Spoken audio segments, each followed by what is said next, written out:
Les tournois olympiques de rugby à 7 sont terminés, on a vécu 2 compétitions complètement dingues et on va les débriefer et les analyser. Avant ça, la classique, vous êtes plus de 90% à regarder cette vidéo sans être abonné, alors si vous aimez ce que je fais, pensez à vous abonner, c'est super important, c'est ce qui me permet de faire des contenus plus régulièrement et de plus grande qualité. Alors on va commencer par les champions olympiques et la première journée du tournoi nous a fait un peu peur, mais ça faisait partie de leur plan. Ne pas partir trop vite, ne pas se cramer, monter en puissance graduellement. Et ça on l'avait un peu ressenti lors du match de poule face aux Fidji et puis lors de l'apothéose de la journée, le quart de finale contre l'Argentine. C'était un peu tout ou rien sur ce quart de finale, surtout qu'une rivalité s'était construite face aux Argentins. Pour la petite histoire, lors de la finale du tournoi de Madrid entre la France et l'Argentine en juin dernier, la fin de match avait été marquée par un carton rouge de Rodrigo Esgro pour un plaquage cathédral sur un joueur sans ballon. Ça avait créé un accrochage général entre les deux équipes et surtout accentué la rivalité entre les deux nations. Et d'autant que Rodrigo avait pris 5 matchs de suspension à cause de cette faute. Bon, et autant vous dire que sur ce match-là, sur ce quart de finale, on a vu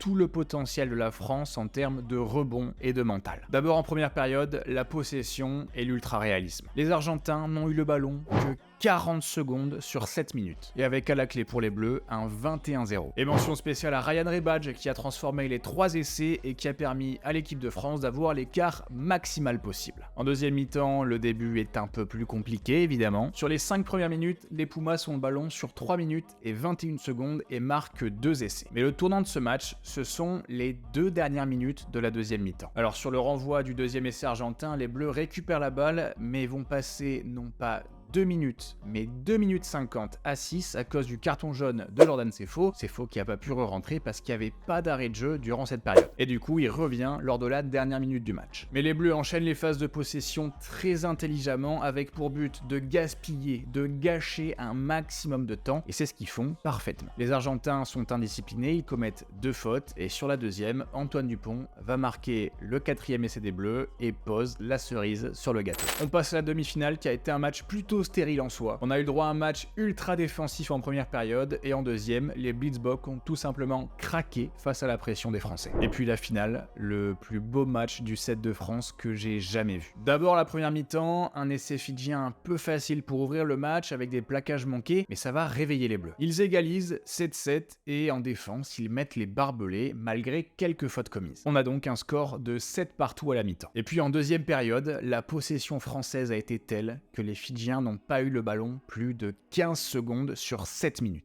Et ça, les Fidjiens sans ballon, c'est nettement plus facile de les battre. La défense, c'est pas du tout leur point fort, surtout avec l'année de séries compliquées qu'ils ont vécues. Car cette saison, la sélection à 7 fidjienne a été déchirée par des conflits internes. Et le sélectionneur a même été changé vers mars-avril. Et puis sur le jeu, les équipes sélectionnées n'ont pas été les meilleures sur les différents tournois. Alors pour les JO, avec les stars qui ont été convoquées, forcément, il y a eu un regain de niveau soudain et on a cru que les Fidjiens allaient le faire. Et finalement, le niveau a été insuffisant en finale et ils n'ont pas pu asseoir la même domination qu'ils l'ont fait en 2016 et en 2021. L'attaque était plus que correcte pour les Fidjiens avec leur nature intrinsèque pour l'offload, mais sur les autres domaines du Sevens, c'était un peu plus brouillon. Et aussi à noter la petite touche de Jérôme Daré qu'il a expliqué sur l'émission Twitch de France Rugby. Il a totalement déséquilibré les Fidjiens au début de la seconde période. Alors qu'est-ce qu'il a fait? Il a changé ses joueurs non pas 1 ou 2 minutes après le coup d'envoi de la deuxième mi-temps, mais directement au coup d'envoi, ce qui explique l'essai d'Aaron Grandien Kanang sur le renvoi avec l'accélération d'Antoine Dupont qui vient de rentrer, qui est frais, face à un Jerry Touwai qui lui a la première mi-temps dans les jambes. Bon, en définitive, Jérôme Daré a réussi son pari. Lui qui avait pris la sélection en 2017 a réussi à bâtir quelque chose de très solide. Et pourtant, c'était pas facile, il a dû encaisser l'échec de la non-qualification au JO de Tokyo, mais il a réussi à bâtir une très belle équipe sur les cendres de cet échec. On a aussi l'Inextenso Super Sevens qui a sa part dans cette médaille d'or parce que ce tournoi a permis de contribuer à détecter de nouveaux talents et à élargir le groupe des sélectionnables pour le 7 de France, et ça sur les 2 dernières années avant les JO. 2 dernières années qui n'ont pas été toutes roses non plus, mais qui ont permis de construire cette équipe. Et surtout, une construction sur le long terme du mental de l'équipe pour briser le plafond de verre et enfin remporter remporté un tournoi du Series pour la première fois depuis 2005. Et puis si on ajoute à ça la variable Antoine Dupont, on a la recette de la victoire. Alors évidemment, ce titre est une chose exceptionnelle pour le rugby à 7 français. D'abord, l'engouement médiatique et la découverte d'une variante d'un rugby à 15 souvent super chiant pour le grand public. En témoignent un peu les retours qu'on a eu sur la dernière Coupe du Monde. Ça permet d'offrir une alternative à ce grand public et de les garder intéressés tout simplement. Ensuite, l'ancrage du rugby à 7 qui prend de l'importance alors qu'il a toujours été sous-développé en France. Et c'est aussi une chance sur l'aspect économique, autant pour la LNR, la Ligue nationale de rugby, que pour la FFR, la Fédération française de rugby. Parce que tout ça, ça peut ramener beaucoup de nouveaux sponsors. On rappelle qu'il y a pas longtemps, Richard Cacioppo, le directeur des compétitions et des stades de la LNR, avait déclaré « Nous nous posons beaucoup de questions sur le rugby à 7, même si aujourd'hui on continue à le développer, la gouvernance de la LNR sera amenée à se positionner sur l'évolution du format entre octobre et décembre 2024 pour formaliser les objectifs sportifs puisque c'est une compétition qui est récente et il faut se reposer aussi la question de son intérêt car elle coûte cher. Nous sommes assez loin de l'équilibre, mais nous le savions dès le départ, ce n'est pas un échec de notre côté, pas grand monde ne gagne de l'argent avec le Sevens, il faut ramener ça au projet sportif, au projet de communication, de féminisation, c'est global, pas juste une opération comptable. Une déclaration dans le magazine Tech 15 du mois de juin. On est donc à un moment charnière pour le Sevens. Alors soit la fédération et la ligue ont les ressources pour maintenir et développer la pratique du rugby à 7 à très haut niveau, soit on fait évoluer le championnat vers quelque chose de plus restreint pour ne pas finir sur la paille. Et pour ça, réponse dans les mois qui arrivent. On va parler des femmes maintenant et justement, elles vont disputer le Super Sevens pour la première fois cette année. Enfin. Mais donc pour les JO, énorme déception. Pourtant, elles ont démarré le tournoi par une première journée géniale pour se mettre en jambes. Aucun essai encaissé sur les 2 premiers matchs, 2 victoires contre le Brésil 26-0 et contre le Japon 49-0. Et puis la grande épreuve des phases de poule, cette confrontation face aux USA, qui sont quand même une équipe de très haut niveau. Et même sur ça, ça a été une très belle victoire 31-14 qui m'a, à titre personnel, rassuré sur nos chances d'aller chercher une médaille. Mais là, on tombe contre le Canada en quart de finale. Une équipe que les Bleus ont battue à 6 reprises sur 7 confrontations cette saison dans les séries. Et pour ce quart, c'est un peu la stupeur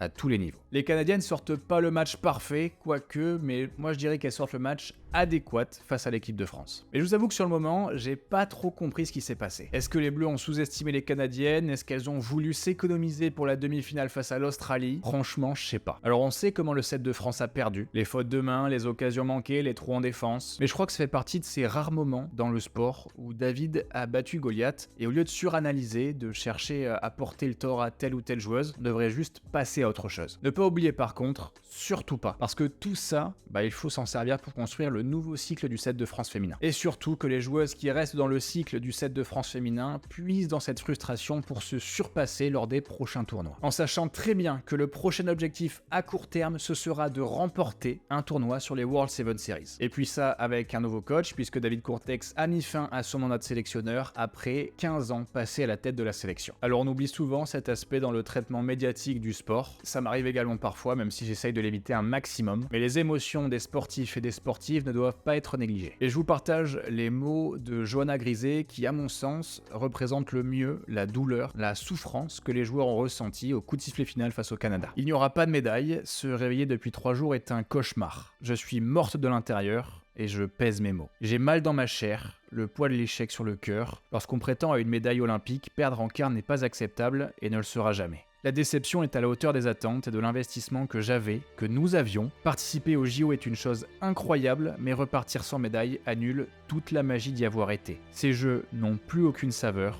à part l'amertume. Voilà, merci d'avoir regardé cette vidéo.